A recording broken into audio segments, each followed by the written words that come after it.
occurred to me. I got a Okay, little note we will before I start even started. in 1 minute. I just asked to Rizal to yeah. Ladies and gentlemen, we will start our lectures again since we just have a kind of technical problem. I'd like to invite Prof. Marta to continue her explanations and discussions. So, time is yours, Prof. Okay, so, but when did I get cut off? Should I just start at the beginning again, or? Start again since we just listened about the Western conditions and somehow from your first slide. So go ahead, Prof. Is this only for 40 minutes? I mean, after 40 minutes, does it shut down? You're muted. You're muted. Yeah, the Zoom already record, and then Parizal will provide you the link for you to download the file after the lectures. Time is yours, Prof. Well, Ismail, I know that the Zoom used to have 40 minutes for free. Is this going to shut down after 40 minutes? Our Zoom is premium, Prof. It is not the 40 Okay. minutes free, Okay. but just now there is a technical problem. So we don't have any kind of issue about Zoom. Okay. All right. So did it cut off when I was on the paradigm?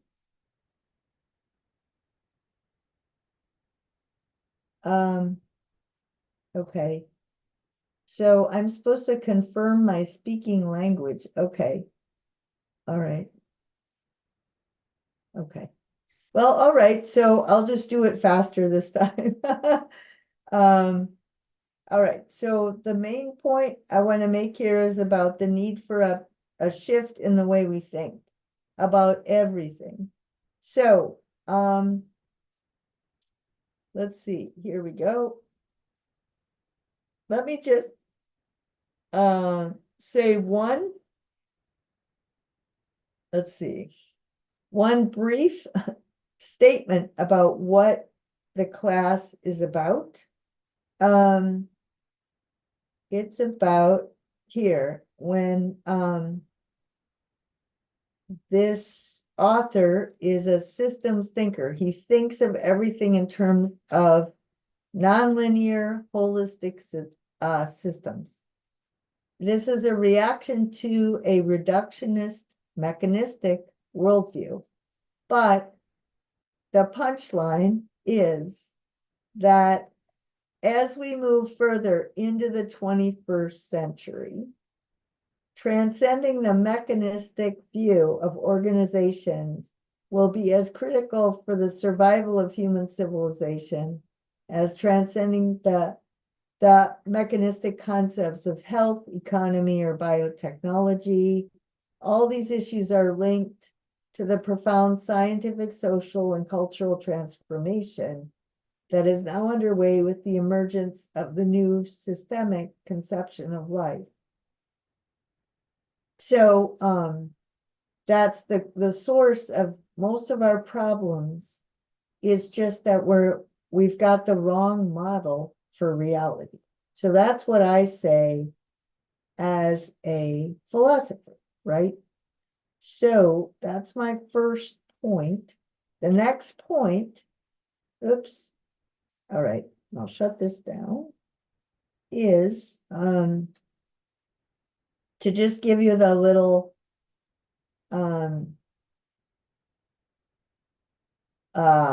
chart of the paradigm. Oh, gosh, wait a sec. Okay, put the paradigm up. All right. So for many, many years, I taught the Western intellectual tradition. And I started out with Aristotle, And then I taught how Christianity became the dominant view. And it got integrated with Aristotle, and then it got replaced by modern science, the scientific revolution, the industrial revolution, empiricism, dualism, a whole different way of looking at things. And from the point of view of an Indonesian, this is the view that justified colonialism. This is the view people had in mind when they came and exploited all your resources, and they considered themselves superior to you, right? And they're still using it. There's still many different actors who are negotiating with you, especially in the economic model. And it's continuing in this very individualistic, materialistic, calculating your own economic self-interest, exploiting the natural world with no end in sight. That model is still used to oppress, I would say, or exploit Indonesia's resources. So I do want to talk about that model and then about what should replace it. So ancient science was holistic. Culture was integrated with nature. People had to, it was mostly agriculturally based. People had to be aware of natural cycles.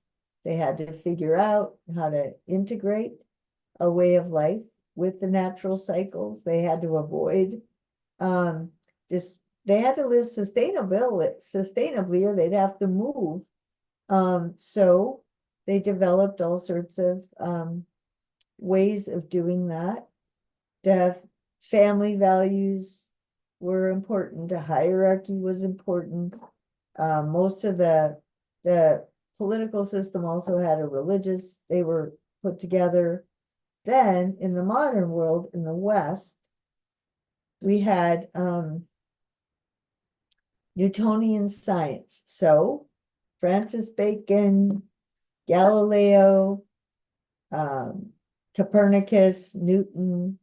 We had this whole mechanistic, the world is a machine and a system of laws. So if you take physics, I don't know if you learn Newtonian physics, because now we have a different model for physics, but the modern world had Newtonian, and that was when they had a different view of God. God winds up the machine and lets it go. So God doesn't intervene in human affairs. Technology, new knowledge. So the new paradigm is based on knowledge, not Prof, sorry, your PowerPoint is not running. It shows your folder. Okay. Let's see. All right, so start again. Thanks for telling me anyway. Okay. All right, so here's, we're back to this again, I guess. Let's go back. There was an ancient paradigm. It valued wisdom rather than knowledge. Then there's it was integrated. It was sustainable. There was the integration of nature and culture. There was also, people played traditional roles. Family systems were number one. There was a hierarchy. There was inherited privilege. It tended to be monarchies or aristocracies. People inherited political authority. And then with the modern science, so Galileo, Newton, I guess I already said this, these are just the maps, developed a whole different model of reality. Science, social science, culture, they even had a different view of God. So God is now the big clockmaker in the sky. Now, today, we're working in a systems model. So we're starting, the main difference is that we have to go back to biology and to life as the foundation for how we think of everything else. In the modern view, they started with physics and they detached the biological reality from the mental reality. So you develop a whole mental universe based on mathematics, and you can develop a system that you impose onto the natural world to exploit resources to use for human well-being. So you develop technology, obviously engineering, all this stuff, because you're exploiting natural resources. You only study, the whole purpose of studying nature is to change it for human well-being. Okay, so now we're at the point of destroying ourselves. So we have to go back to integrating. We have to start with biology, not physics. And we have to integrate culture and nature. We have to think of the ecosphere, the biosphere. There's nonlinear systems. We're not a mechanistic model anymore. And on this model, human spirituality is essentially the same in all the major world religions. The virtues that they teach, the goal of life is wisdom, to have you think about the universe. You're a microcosm in the macrocosm. And so the way you live fits in with the universe. All right, so we have to develop new economic system. That's a real problem because biology has changed, chemistry has changed. A lot of these sciences are changing to a systems view, social science. But economics is still using the mechanistic model, and it's causing a lot of trouble. All right, so that's the short version of that. So let me go back here to, okay, to the classes. So did you hear about when I was summarizing the classes, Ismail, or did it stop before that? I don't know if, okay. Can you hear me, Ismail?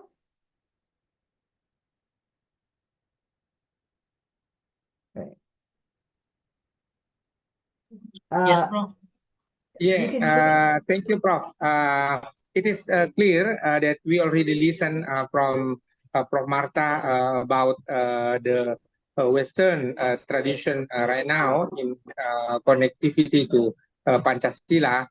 Somehow we have we are lucky because the spirit of Pancasila actually beyond borders, nationality, ethnicity, and then if we can see how Indonesia in multi-ethnics, multicultural, and multi-language and multi-religion, still we have in the name of Pancasila, and we have Indonesia. Compared to Middle East, they are in the same language, in the same lands, in the same ethnicity, but they decide to have different countries. So this is actually one of the quote unquote, this is a glue as Indonesian.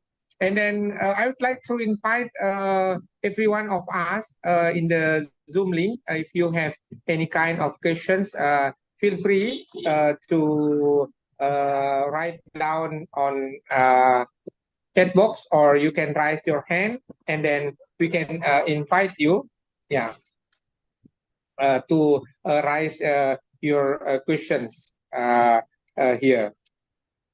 Yeah. Okay, so did Ishmael, did everybody hear me? Go ahead, Prof. And then we still open for the participant if they want to raise questions, but you can continue your presentation. No, I'll stop for a minute. I just want to know, what did people hear and what didn't they hear? Like, when did the thing shut down? Okay. Let us answer the questions from uh,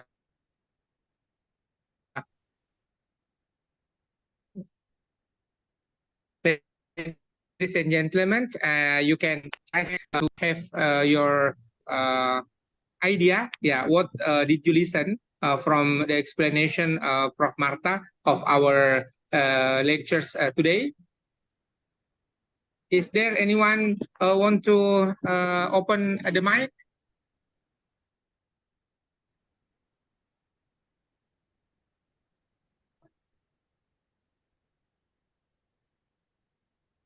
Yeah.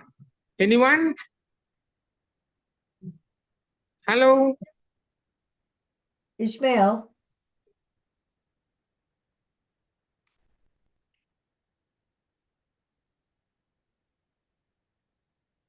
Ishmael?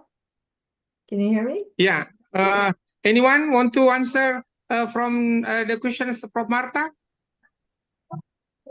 What did you listen about the presentations and somehow what is yeah your comment about it?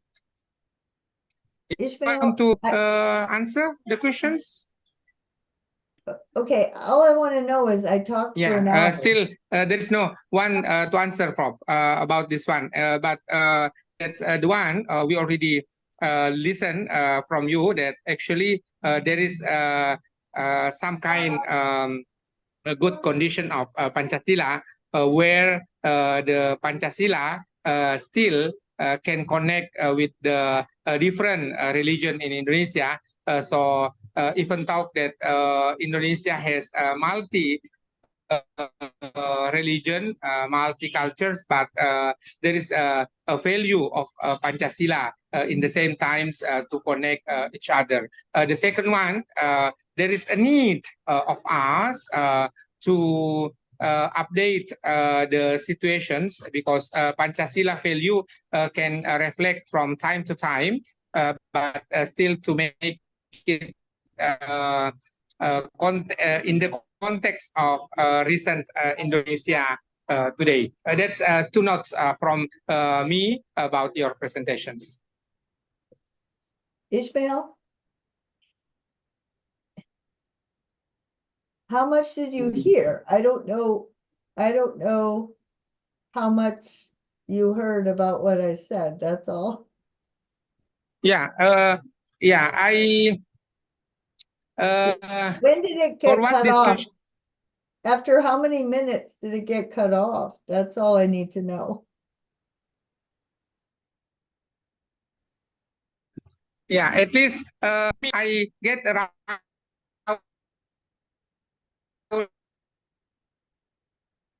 80 to 87.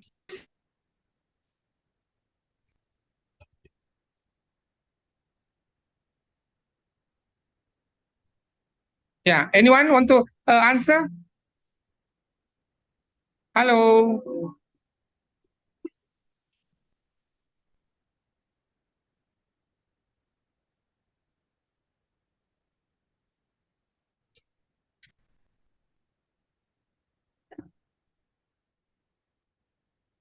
Yeah, Shall I it seems that everyone on the Zoom feel shy to answer, Prof, your questions. Ishmael?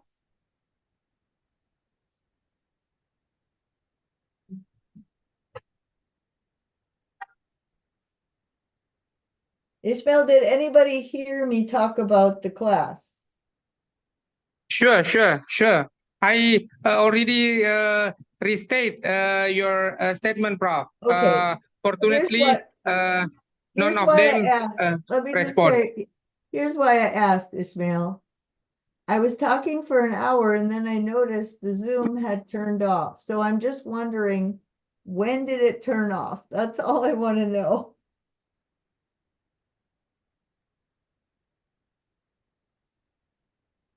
Yeah, Yeah, we have more than 30 people are joining Prof, and then most of them actually listen. But when I restate your questions, how they could understand what you are asking, it seems there is no one respond. But at least from these presentations, I already mentioned two notes from me. And then I invite every one of us in the Zoom, if you have anyone to respond. Would you like me to talk about Aristotle's virtues, the humanism in Aristotle?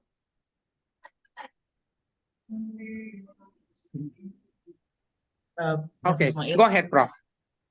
Okay, so earlier I said that each of the principles in Pancasila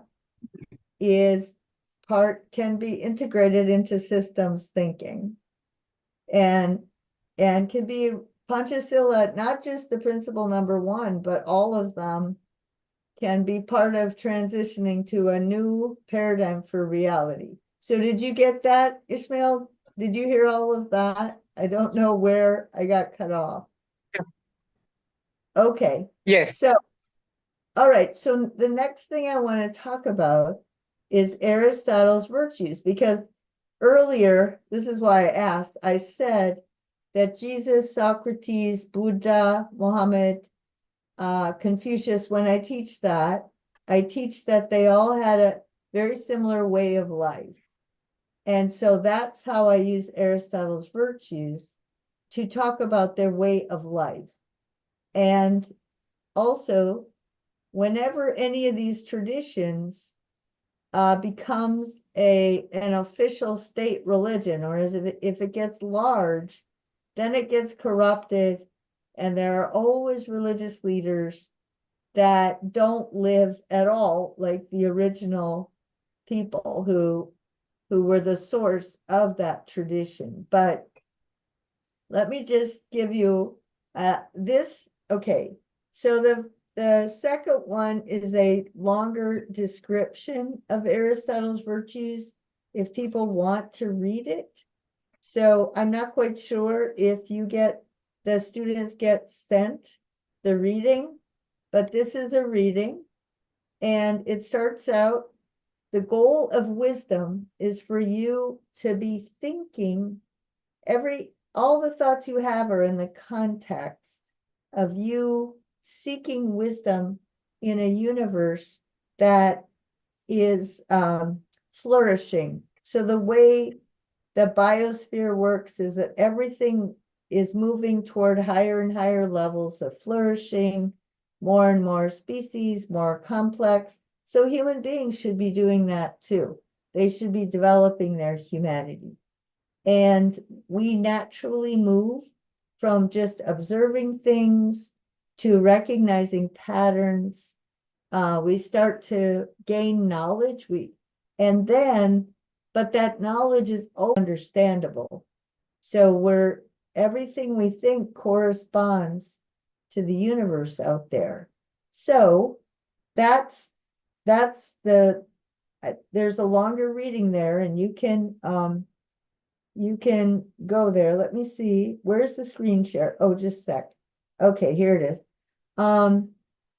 So then I'll go to just the outline.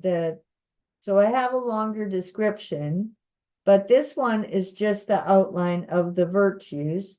And then the students could read the longer description, but I'll just describe the basic model, and they can think about Muhammad. And then they can trust me, that I think you could find Analects in Confucius Analects. You can find excerpts in the Wisdom from the Buddha. If you study the background of these characters, they all exercised the same virtues. And then they all had confrontations with corrupt people. And there's very similar patterns in the kind of corruption and how these icons, I call them, these ideal the people that inspire us, I guess the wise people, how they respond to corruption, how they call out corruption. And so we're supposed to imitate them, right? We're supposed to live like that. So okay. So the goal of life is what Aristotle calls flourishing, happiness. It means that you are all of your natural capacities are being exercised actively, and you're living a full life. I'm So sorry, Prof. yeah, I'm sorry I disturb you. I'm sorry, your slide is not already the PowerPoint. This your slide is just older. We cannot you can't show see your it. yeah we cannot show can't- your PowerPoint. Okay, Yeah. how about now? Sorry. Oh, yes. Okay. Thank you, Prof. Oh, okay, good. Thanks for telling me. That's great. So the goal is happiness, which is flourishing. It's a kind of, it's, you're flourishing both as a biological creature, but also as a spiritual creature. They aren't split. They're all put together. So our destiny, and you can say our destiny is from God, or you could say our destiny is the result of evolution, or you can say our destiny is that God created us in a way that we would evolve so that it's God's will, that whatever you want to say. This is the model for how we should live. We're born with the potential to become virtuous and wise, but we have to be raised in a way that we're actually becoming virtuous and wise. We can't talk about, you actually have to do it. Each virtue is connected with some aspect of human life that everybody experiences. That's why hopefully when you hear the definitions, you can think of examples where, oh yeah, I've been in a situation like that and I had to exercise, I did that virtue. Okay.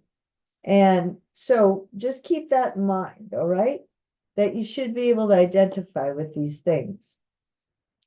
So temperance is self-control in relationship to the pleasures that we share with other animals. So these are our really most basic instinctual drives, are pleasure and fear, okay? So there's the pleasure related to eating, drinking, and sex, right? And the way Aristotle understands virtue is that when you are virtuous, you are behaving in a way that is totally consistent with your nature. So, for example, when you eat, you don't eat too much or too little. You eat what your body needs. Now, my body needs a different amount of food than most younger people, but you eat the right things for the right reason in the right way. You don't eat too fast. You eat at the right time. You're not supposed to eat right before bed. You're supposed to eat protein and vegetables, right? Because we know the science of nutrition. We sort of know what our body needs, but there aren't any hard and fast rules. So what it is you're always making a judgment call about, well, what should I eat now? And have I had my vegetables yet? Have I had my protein yet? All of that, it's really common sense. But if you're really virtuous, you want to eat exactly the way your body needs you to eat, all right? That you want to do it, you know how to eat in a healthy way, and you do it and you take pleasure in doing it.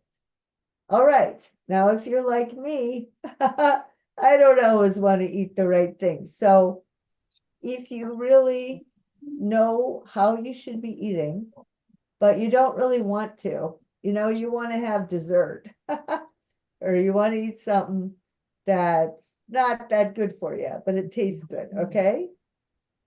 If you have the wrong desires, but if you are morally strong, then your reason controls your desire. So you repress your desire.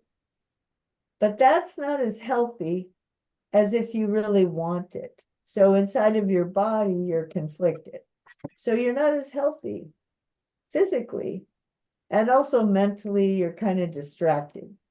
If you're morally weak, you don't want to eat what's right, and you don't. You go and eat the dessert or something that's really not good for you. And that's moral weakness. If you're self-indulgent, it means you don't even know how to eat healthy. Okay? You don't know you're not supposed to eat that much sugar. So I will say that one of the reasons, one of many reasons that I think you should understand the modern paradigm is that that was used and continues to be used to hurt Indonesians. So I had read somewhere, I know Indonesians eat too much sugar. They eat white rice, white bread, sweets, and they get a lot of them get diabetes. So that's a problem. That's happening in the US also, but I had read somewhere that the Dutch wanted Indonesians to get addicted to sugar because they make money. They make money off of selling them sweets. So a combination of the fact that Indonesians have always eaten white rice and the fact that somebody's making money off of making them addicted means that I think there's a lot of diabetes. Again, a lot of my friends in Indonesia have diabetes. It'll probably get worse.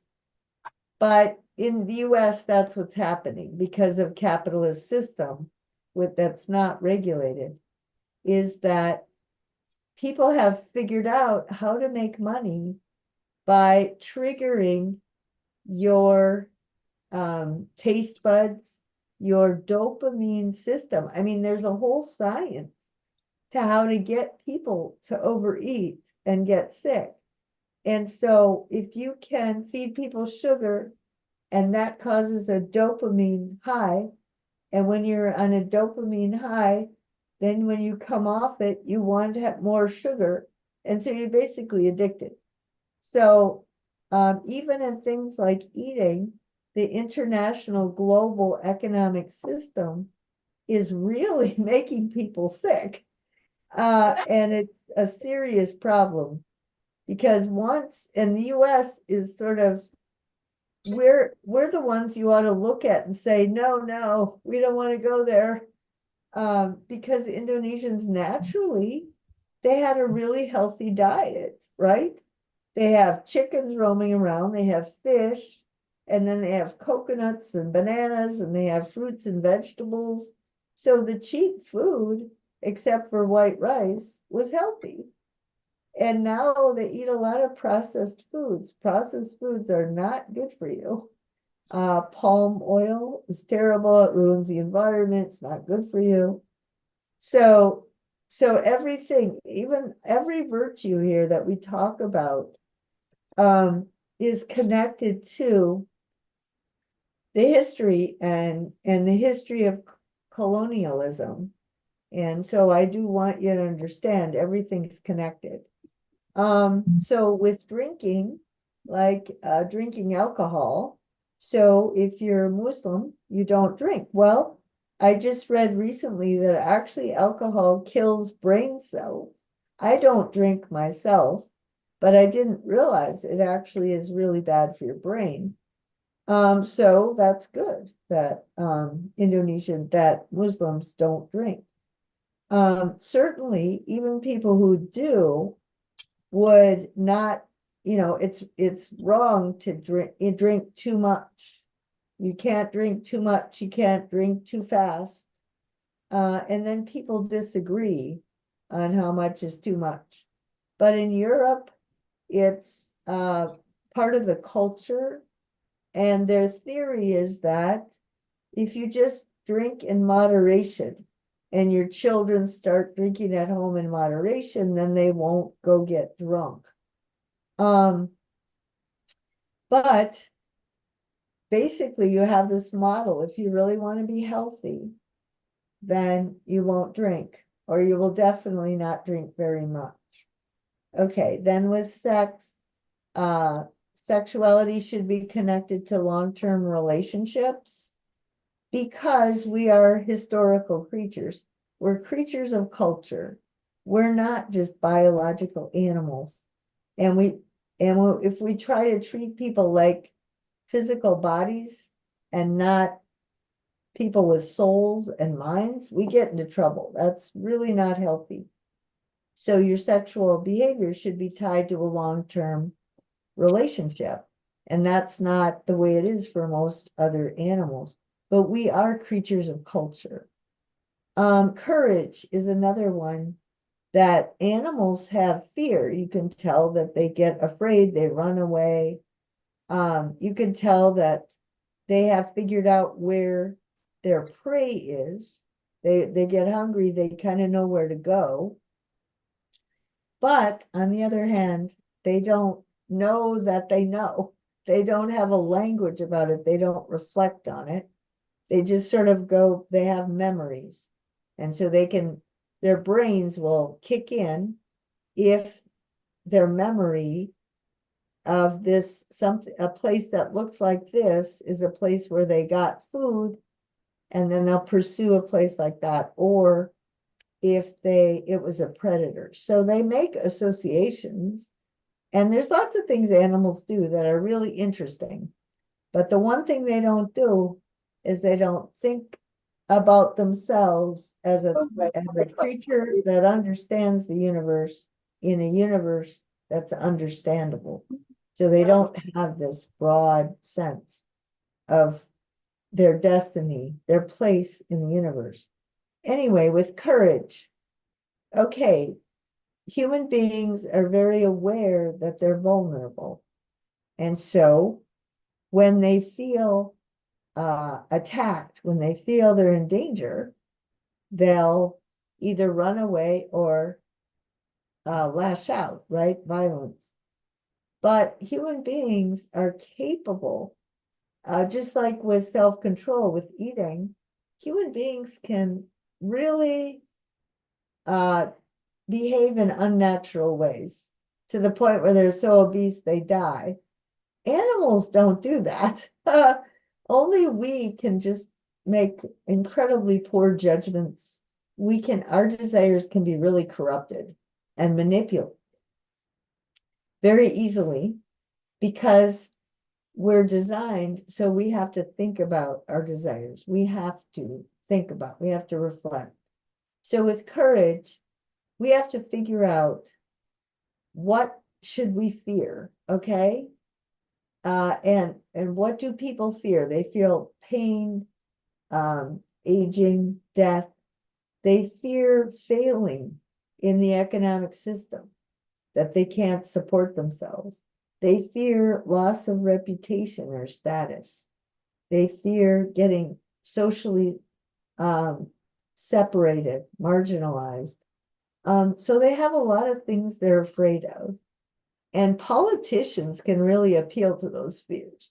So it's very important that you're afraid of the right things for the right reason in the right way at the right time.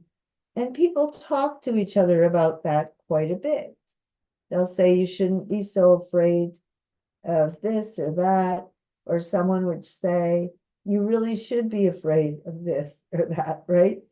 We're always making judgments and we're having conversations, and those conversations tend to be that you can do too much or too little, and then you're trying to find what's the best judgment right now. And that's Pancasila number 4. It's that kind of wisdom through deliberation.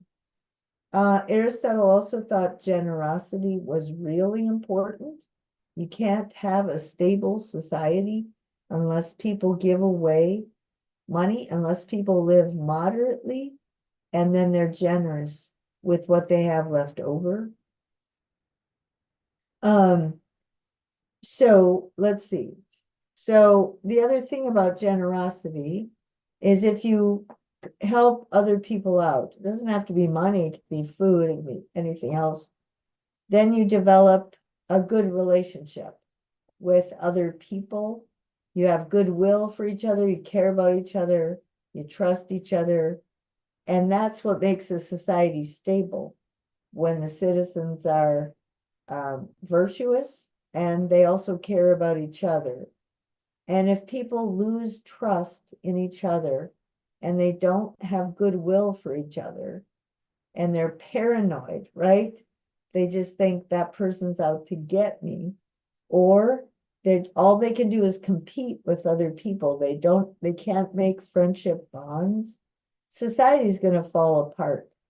So people really have to have those virtues. Magnanimity is when someone who's really wealthy gives away money in a way that promotes well-being. So that's what Bill Gates wants to do. He set up his foundation to get to a zero carbon future, because he knows that if we don't do that, we're all gonna be in really big trouble. Okay, the other one is even-temperedness. So anger. How do you deal with anger? Anger is a secondary emotion, and it starts with fear. People get angry because there's something, some destabilizing event, but you can get too angry or not angry enough, and you have to get angry for the right reason, toward the right person, in the right way, at the right time. Okay. So I hope you're getting the picture that Muhammad was like this, Jesus was like this, Buddha was like this, Confucius was like this. All right. Rational yeah. Okay. Rational ambition is that you figure out what your talents are, what you're good at, and what you like doing. And then you figure out what your society, what kind of schooling, what kind of education or technical training you have to get so that you can do that job or engage in that activity. And then when you have that authority, you have some expertise, you use it for the benefit of the people who need it. Because the reason you have that expertise is somebody needs somebody to know this. And so if you're a doctor, you use your knowledge to help people get well. The corruption of ambition is if the reason you're a doctor is you can get rich or you can get powerful, because then you will use your patients overcharge them. You won't treat them as well as if your goal is health. If that's your goal, then they're likely to get healthy. And you can get paid for it, but it's not your goal, isn't the money. It's the expertise and using it to help other people. Okay, so rational humor, it's important to have a sense of humor. Otherwise, you'll take things too seriously and you can't get perspective on things. So you have to step back and joke, make fun of things sometimes. Rational friendships are really important. So some of people often have different kinds of friendships. Some of them are just to have fun, but you don't really like the person, they're just fun to be around. Some are for utility, like you have a friendship with the person who drives the bus or cleans the dormitory or the janitors, or the people who basically are providing a service, and so it's because they're useful. But then your best friendships are that you are trying to exercise some virtue, and you're bonded with another person because you're doing that together. So that might be some volunteer work. It might be that you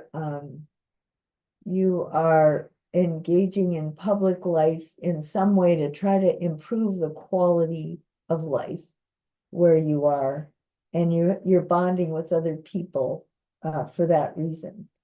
Sociability is when people insult each other or they make mistakes that are kind of annoying, but you just ignore it because you care more about social well-being, about people getting along with each other. So you just put up with stuff. Well, I'm sure all of you do this. Truthfulness is that you know yourself. Like you don't underestimate your talents and you don't overestimate. Some people think they're smarter or better, or that they deserve more power than they really do. Other people underestimate themselves.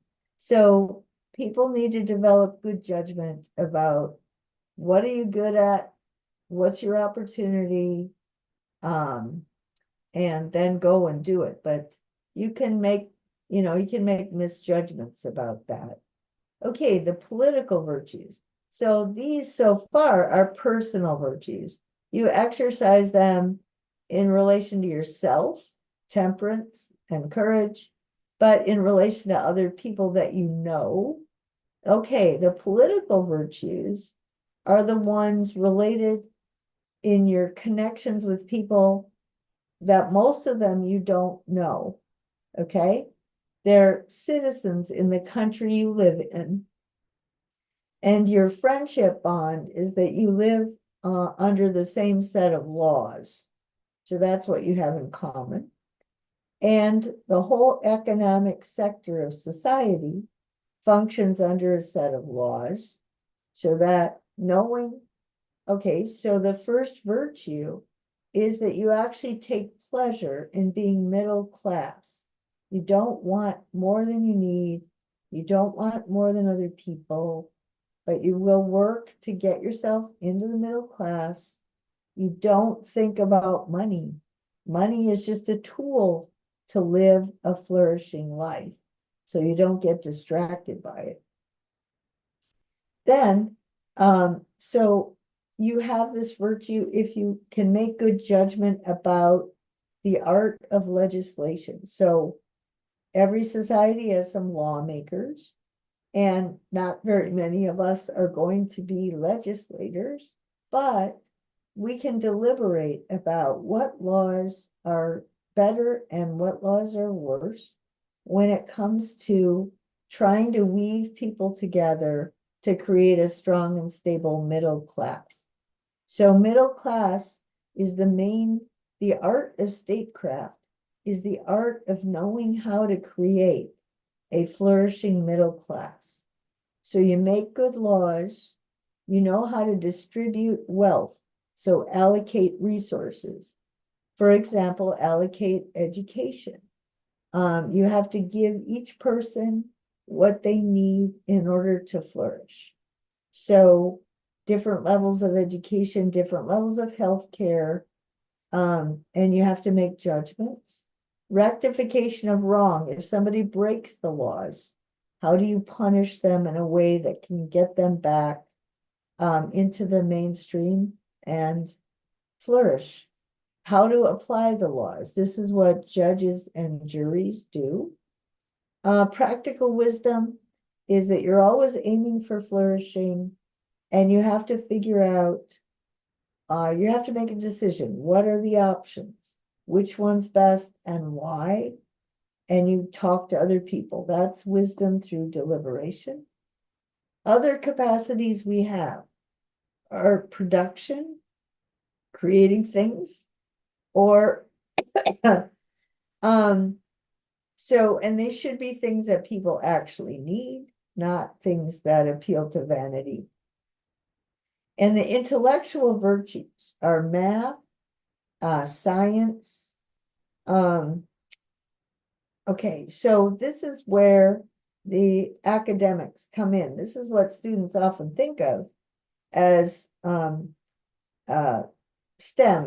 as the virtues that you develop in school. But what Aristotle says is that you have to have all those virtues, because if you don't have the moral virtues, you will learn math and science, technology for the sake of money or power. And that's an abuse of your capacities, and it also leads to abusing other people. So before you go, so always within the context of a formal education, you also have to be developing moral virtue and a strength of character. So that's that, and we're sort of coming to the end, but I will stop there just to have you think about, from what you know of the stories of Muhammad, the other thing about these icons, these wise people, is that they confronted corruption. When people claimed to love God or they claimed to be just, all of them confronted them, exposed them, and they got in trouble for it too.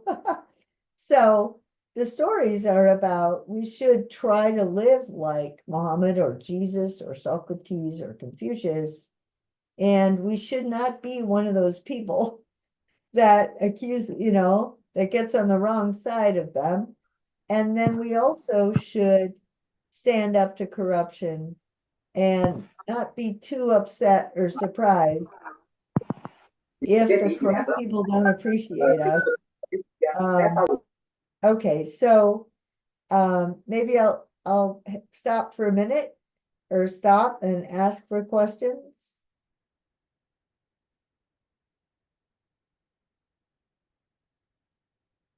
Thank you, Prof. Marta, for the kind explanation, about Pancasila and its connectivity to the world situation right now.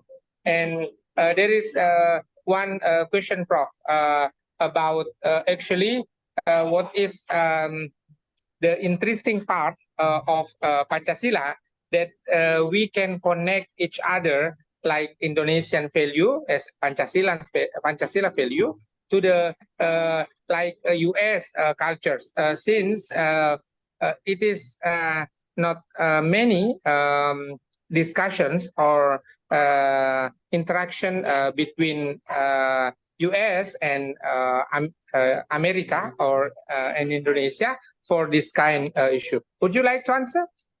Sure.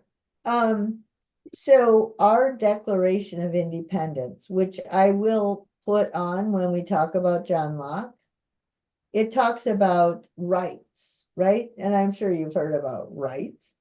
Everybody's free and equal, and they have a right to life, liberty, pursuit of happiness, and we have a right in our legal system. So that's very different than Pancasila.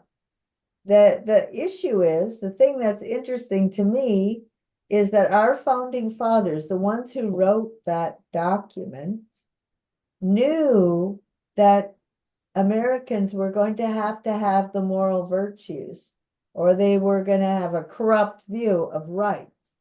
But that's not what they said, they just have it very individualistic. But they liked Confucius Analects. And they knew, and they used to have virtue clubs. They get together to support each other in cultivating the virtues. Now, they also, most Americans went to church, right? But it was different Christian denominations. So that's where a lot of their moral education occurred. But the founding fathers wanted to focus on the virtues, and they read Aristotle. They also read the Romans, like Cicero, which was the same model. But they wanted that kind of humanism, people to know that you can exercise that when you're in the political realm or the secular realm.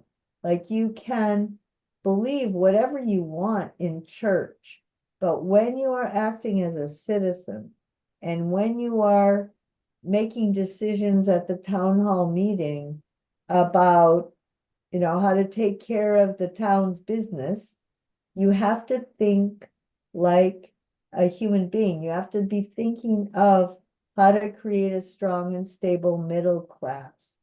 So you have to learn that, some people would say creating a middle, you would say Aristotle's virtues have nothing to do with any god. Well, okay, fine, as long as you are virtuous. Other people would say, well, that's what Muhammad wanted. That's the way he taught us to live. And then you would think you do it because Muhammad is your model. Somebody else would say, well, that's how Jesus wanted us to live, or that's how Confucius wanted. So that's what our founders would definitely want us to do, because they wanted to focus on the virtues rather than the doctrine, because there were a number of people from different religious traditions. So our founders were Episcopalians. They united reason and faith, but they allowed people to come into the US who did not. They were anti-intellectual, they were anti-science, but they were discriminated against in England. And so our founders just said, we're not going to discriminate. We're not going to have religious warfare. We're not going to have any animosity. You just go to that church, but when you're treating each other as a citizen, when you're in a public school, when you're at a public park, when you're hiring someone for a job, when you're selling someone a house, you cannot discriminate. So that was, and to me, that's Pancasila. You have the religious views, very pluralistic, and then you have humanism, right? A just and civilized humanity. And that's that weaving people together and having a strong social fabric. Does that make sense? Yeah, thank you, Prof, for the kind answer. Is there any one want to raise any questions? Yeah, feel free to Yes. write down over the chat box. Yeah, I already read the questions from the one. Yeah, and then if you have another question, feel free to raise the same opportunity to raise questions. Okay.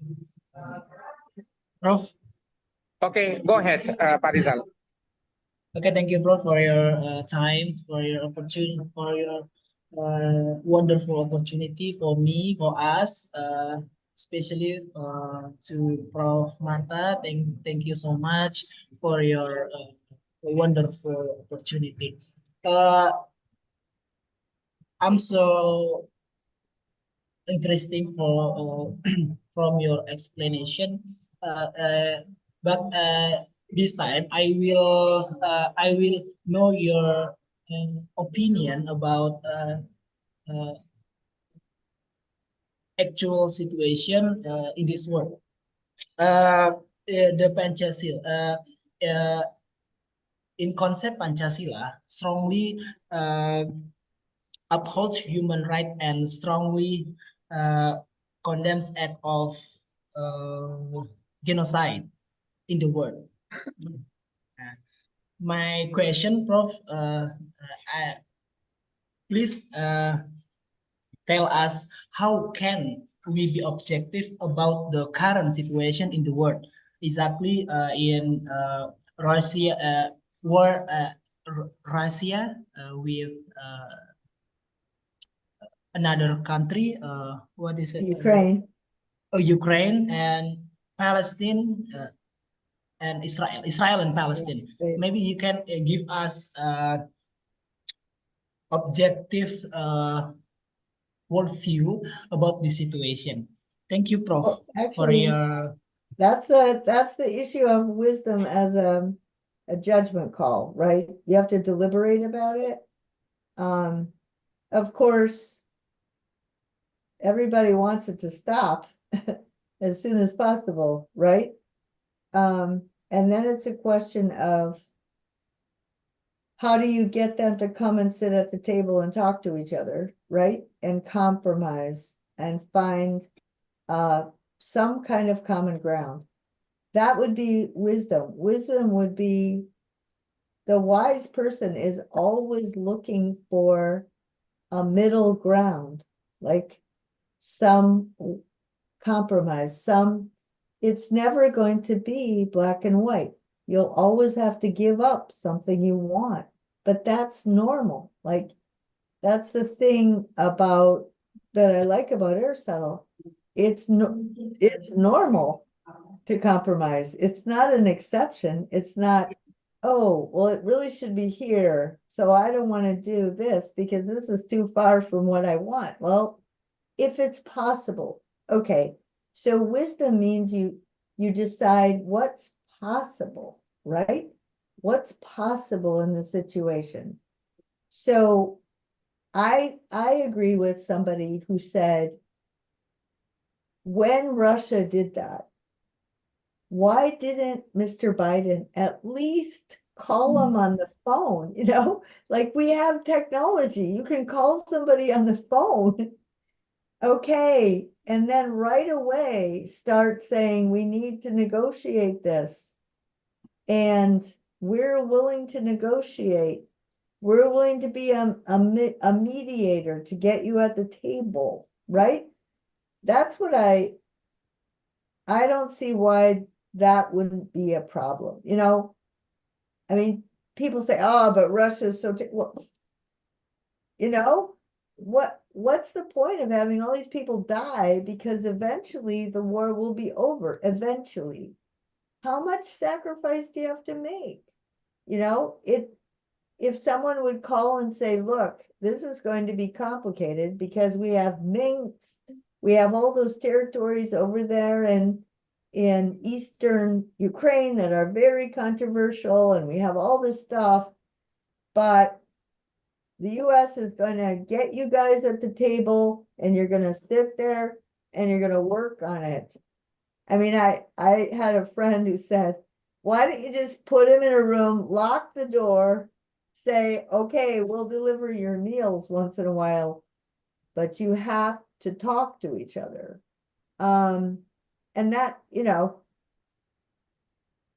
at the end of the day, both of those wars will be over, but how much blood will be shed, and then how much revenge will each side feel toward the other? That's the problem, is that in both cases they've done this before, and so they still despise each other, and the longer these things drag out, the worse it gets. So I don't know, is that it's, you know, I don't have these cut and dried answers, because even if I did, it would be a fantasy. It's not, I don't have the power. The people who have the power need to go there and work together. Does that make sense? Thank you, Prof. Thank you, Prof. It makes sense. Ladies and gentlemen, thank you very much for your kind attentions. We are now in Indonesia, in Makassar. We'll ahead to 12 o'clock, and it means that it will be going for midnight in Arkansas. Oh no, it's Prof. only Martha. 10 at night. It's not midnight, don't worry.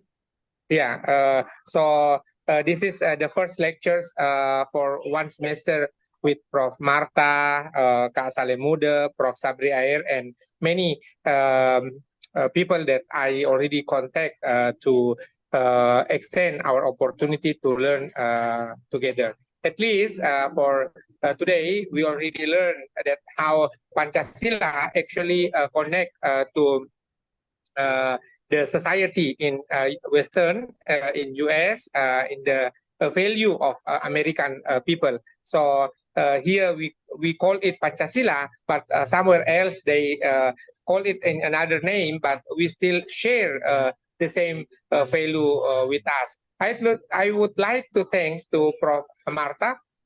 She already spent time to learn with us, and that this is the opportunity for us for one semester to learn together.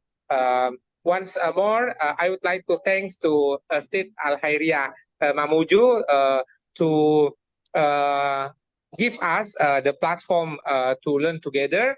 The presence of our friend from Yayan Kendari, Ustaz Muhammadiyah Sorong, and all around of Indonesia. Would you like to say something from Marta as the closing statement? Ismail, do you want me to send anything for people to read? Readings, or can I'd you like send it it? is enough for today from Marta. If you have any kind of reading material that it is a recommendation for the participant to read in 1 week before we meet for the next Saturday, it is a good one. I'm more than happy to to forward this reading material to the participant. Okay, I'll send it to you and you can send it to them. Okay. Yeah, so we will go for the second week for the next of Saturday again and again. Thank you. Would you like to say something for the closing statement, Prof? Am I going to be the speaker next week? Sure. Yeah, I will have the confirmation from Pak Salimuda if he can join us and as a panel for the next week. Well, I mean, okay, if it's a panel, there might be a certain subject, but I mean, you can look at my outline and you can just see if it makes sense to you. And I will send you the readings if you could just tell me what to do, but I do have a plan. I don't insist on you following my plan, but I do have something. I'll always have something. And I'll send it to you and you can make a judgment. You make the judgment. Okay. Sure. Thank you, Prof. Thank you, Prof. Yeah, thank you. you. Yeah, everyone, this is the end of our first class Thank you so today. much. I See you really for like the next Indonesia. Saturday in the same times. And bye. Thank you, Prof. Assalamualaikum warahmatullahi wabarakatuh. Thank you, Prof. I do want you to say I like Indonesia. I like the culture. So, okay. Thank you. Bye-bye. Bye-bye.